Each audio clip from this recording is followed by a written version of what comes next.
Welcome to Stoic Courage. She has everything that society told her would make her happy. A ring on her finger, a man beside her, a stable life, a shared mortgage, and the occasional vacation photo smiling for the world. But somewhere between the wedding vows and the weekly grocery lists, she vanished, not to the world, but to herself. And now she starts searching, not for someone else, but for something she lost. A version of her that once felt alive. The world will judge. She's ungrateful. She's reckless. But what if the truth is far more complex? What if her departure isn't betrayal, but a response to spiritual starvation? Today we're going deep, not to excuse, not to justify, but to understand. Because the Stoic man doesn't react to emotion.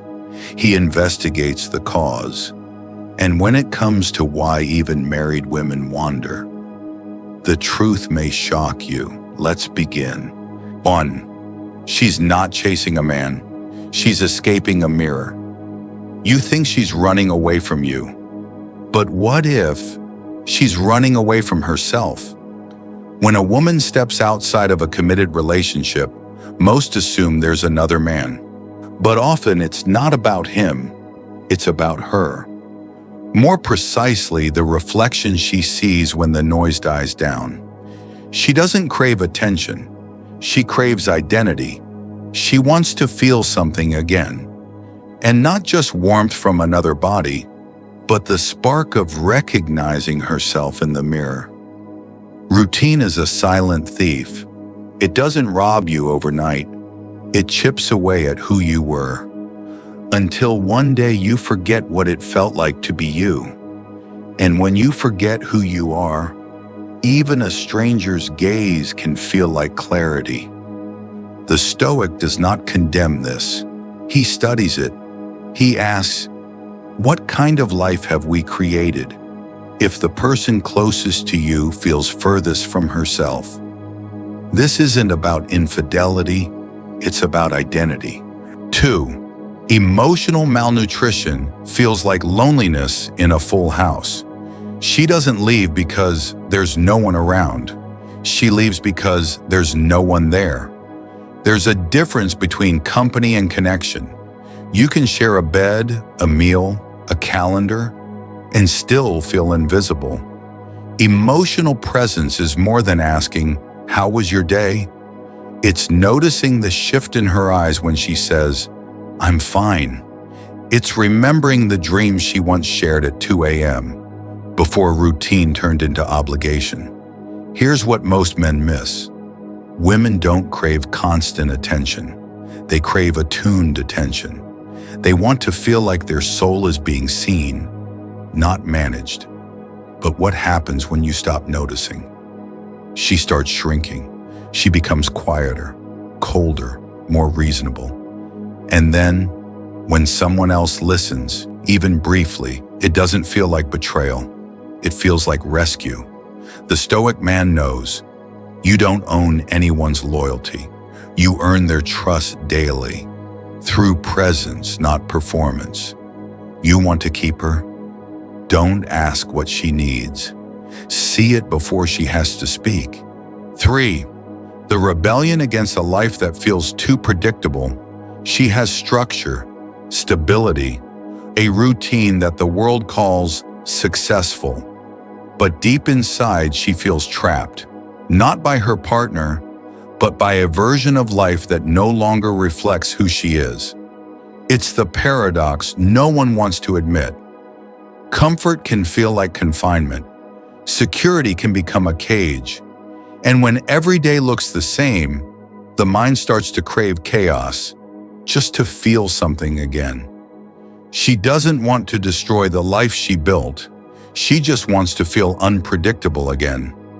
Not to abandon the familiar, but to remember what it's like to be wild, to make a decision without explaining it, to wake up and not know exactly what the day will bring.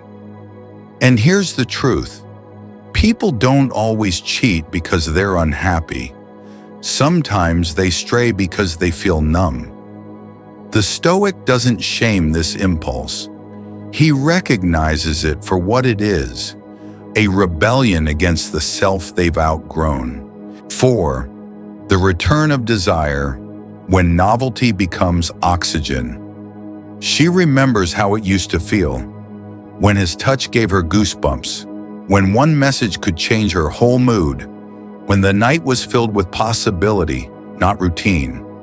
Now, affection feels scheduled, intimacy feels efficient, passion, a memory that flickers when she sees someone new. It's not that she doesn't love her man, it's that she no longer feels pursued. And this is where the Stoic perspective hits hard. Desire doesn't die, it migrates. It looks for places where it can breathe again. The man who lets desire go stale, who forgets to ignite the fire, is surprised when the flame flickers elsewhere. The Stoic man knows routine is a killer. It kills romance, it kills curiosity, it kills desire, if left unchecked. But he doesn't panic, he adapts. He doesn't fight desire. He learns how to breathe life into it, again and again. Because the Stoic doesn't chase the flame, he becomes the fire. 5. The pull of power, why strength and stillness are irresistible. In a world filled with noise, the quiet man becomes a magnet, not because he tries to stand out, but because he doesn't need to. She notices him, not for his charm, not for his wealth, but for the way he carries himself. Like nothing external can shake him. That's power, not dominance, but self-possession. He's not trying to prove anything. He's not chasing approval. He walks into a room, and instead of demanding attention, he commands it by presence alone. And when she meets someone like this, it's not always about wanting him. It's about longing for that version of herself.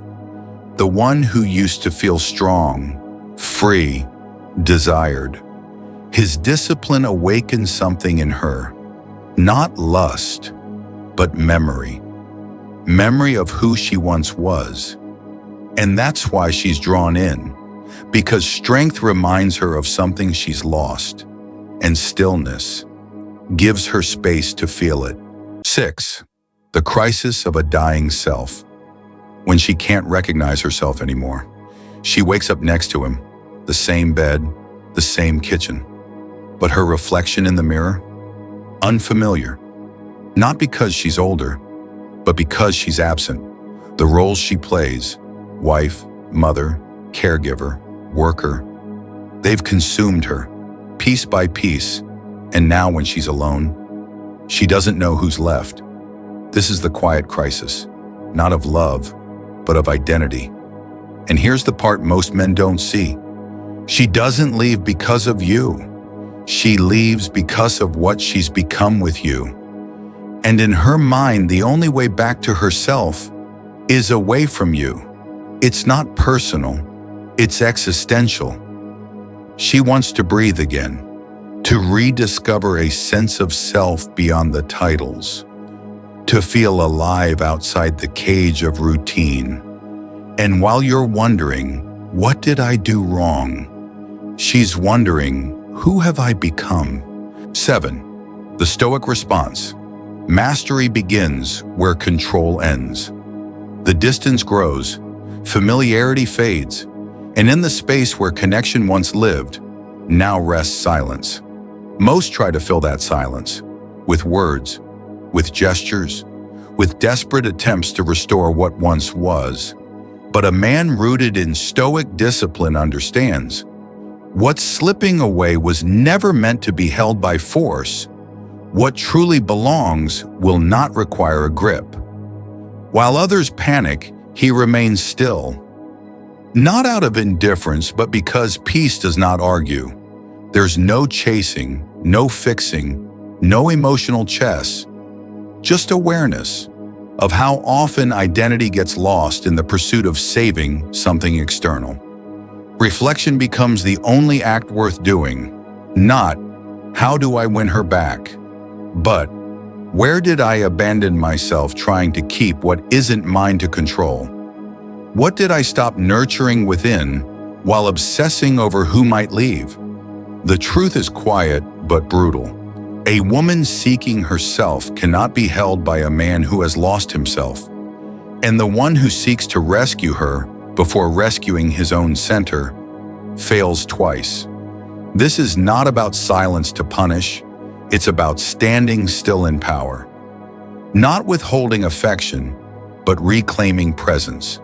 If she returns, let it be to someone whole, not someone hollowed by fear, because true strength never comes from holding tighter. It comes from letting go without losing your shape. Maybe she's already gone. Maybe she's halfway out. Or maybe she's still right there, but her spirit has wandered far. You don't chase, not because you don't care, but because you've seen what happens when a man abandons himself for the illusion of control. Let her go, not as an act of pride, but of reverence. Let her seek what she must. You seek clarity. She questions who she is. You remember who you are. This is the quiet power of Stoicism. To feel pain and not become it. To face change without clinging. To witness loss without crumbling. You are not the man who begs, not the man who breaks. You are the one who breathes and remains. If this message spoke to something inside you, consider joining us. We create content not to impress, but to awaken. And if you felt something here today, there's more coming. Like, subscribe, not out of habit, but because it means something.